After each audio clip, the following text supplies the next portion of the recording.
ఈరోజైతే మనం law of అట్రాక్షన్కి quantum మేనిఫెస్టింగ్కి తేడా తెలుసుకుందాం. సో క్వాంటమ్ మేనిఫెస్టింగ్ అయితే ఒక పవరు. సో ఆ పవర్ని మనం ఉపయోగించుకోవాలి. సో ఎట్లా వర్క్ అవుతుందని తెలుసుకుందాం. ఫర్ ఎగ్జాంపుల్, మనం ఇక్కడున్న భూమి పైన భూమి పైన ఉన్న వాళ్ళు ఆల్ పాసిబిలిటీస్ ఉంటాయి. మీకు 10,000 శాలరీ అయినా రావచ్చు, 2 లక్షల శాలరీ అయినా రావచ్చు, 3 లక్షల శాలరీ అయినా రావచ్చు. మీరు చూసే ఎక్కడైతే ఫోకస్ చేస్తారో అది కొలాప్స్ అవుతుంది. మీరు పదే పదే 30 లక్షలు కావాలని చెప్పి చూస్తూ ఉంటారు, అది కొలాప్స్ అవుతుంది అనమాట. వేవ్ ఫంక్షన్ ఉండి ఆల్ పాసిబిలిటీస్ వేవ్లో ఉంటాయి అనమాట. మన క్వాంటమ్ ఫీల్డ్లో ఆల్ పాసిబిలిటీ వేవ్లో ఉంటాయి. సో ఎప్పుడైతే మనం చూస్తామో అవి మ్యాటర్లా కన్వర్ట్ అయ్యి మన ఈ భూమిపైకి మనకి అందుతాయి అనమాట. అర్థమైంది కదా? దానికి మనం ఎట్లా ఉండాలి? మన లో ఫ్రీక్వెన్సీలో ఉంటే మనకు పని చేయదు, హై ఫ్రీక్వెన్సీలో ఉండాలి, వైబ్రేట్ అవుతూ ఉండాలి. ఆల్రెడీ మనం అది వస్తే ఎట్లా ఉంటామో అట్లా ఉండాలి. సో ఫీలింగ్స్ అనేవి చాలా ఇంపార్టెంట్. ఫీలింగ్స్ ఉండాలి. దీన్ని ఎఫెక్ట్ చేయాలంటే మనకి ఎలక్ట్రోమైగ్నెటిక్ వేవ్స్ అయితే కావాలి. సో చాలా మంది ఏంటంటే లో ఫ్రీక్వెన్సీ ఉన్నప్పుడు ఎలక్ట్రోమైగ్నెటిక్ వేవ్స్ రిలీజ్ కావు, హై ఫ్రీక్వెన్సీ ఉన్నప్పుడు మాత్రమే రిలీజ్ అవుతాయి. ఎప్పటికప్పుడు బిలీఫ్ ఉండాలి. అండ్ ఫ్రీక్వెన్సీ కూడా 1000 లోపు ఉండాలి. అప్పుడు మాత్రమే మనం అయితే ఇన్ఫ్లుయెన్స్ చేస్తాం క్వాంటమ్ ఫీల్డ్. ఇదంతా క్వాంటమ్ ఫీల్డే. చాలా మంది క్వాంటమ్ ఫీల్డ్ అంటే ఏంటి అనుకుంటారు. సో ఇది అంతా క్వాంటమ్ ఫీల్డ్, ఇదంతా ఎనర్జీయే. సో మనం కూడా ఎనర్జీయే.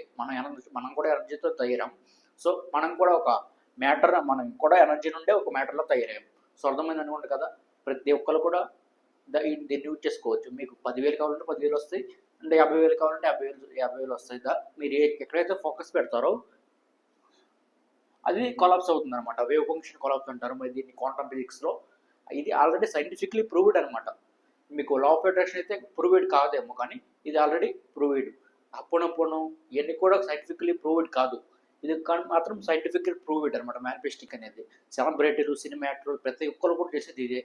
ఇప్పుడు మన యోగులు కూడా ఉంటారు, ఎప్పుడు కూడా ఫోకస్ పెట్టి చూస్తూ ఉంటారు ఒక దానిపైన చూస్తే వాళ్ళకి శక్తులు వస్తాయి.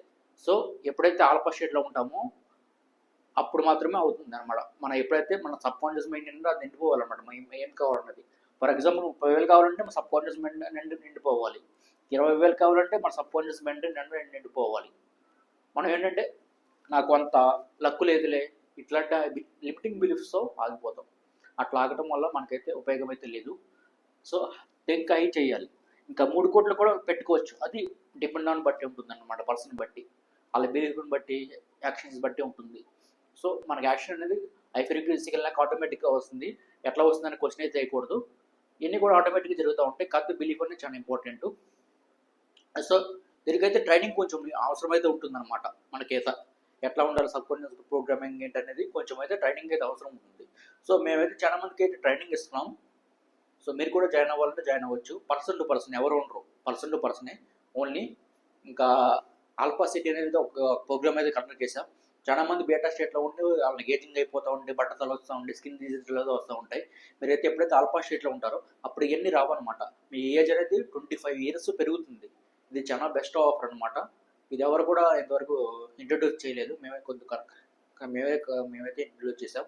సో ఇట్లా ఇవన్నీ కూడా రిజిస్టర్ చేసుకోండి. Thank you for watching.